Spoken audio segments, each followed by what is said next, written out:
मुस्कानवा धोखेबाज है कि रनवा धोखेबाज है। मुस्कानवा धोखेबाज है कि रनवा धोखेबाज है। अब के करो से नहीं प्यार करबै मोर दिल हवे नाराज है। अब के करो से नहीं प्यार करबै मोर दिल हवे नाराज है।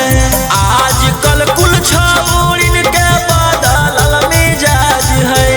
आजकल कुल छौड़ियन के बदलल मिजाज है। अब के करो से नहीं प्यार करबौ मोर दिल हवे नाराज है। अब के करो से नहीं प्यार करबौ मोर दिल हवे नाराज है।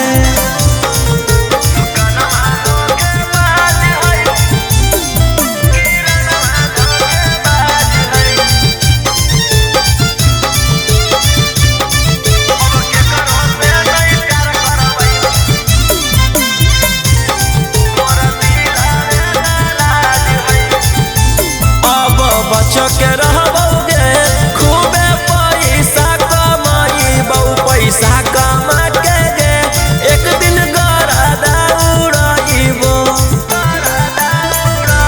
अब बच के रहबोगे खूबे पैसा कमाईबौ। पैसा कमा के गे एक दिन गरादा उड़ाईबो।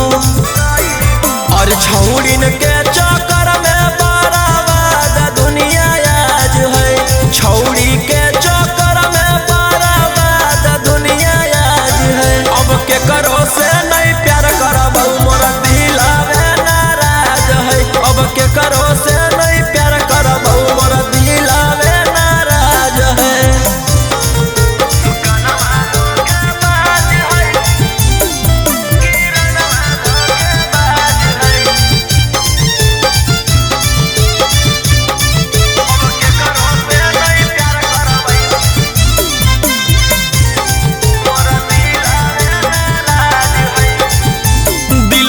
कहे लगलै गे रहिए छौड़िन से दूर।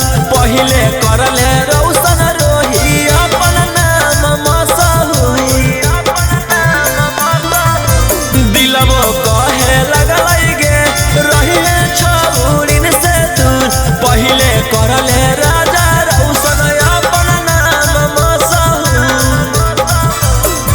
आगे सोचले ना हलियै सभे सोचले ना हलियै सभे तना बेलाज है। अब के करो से नहीं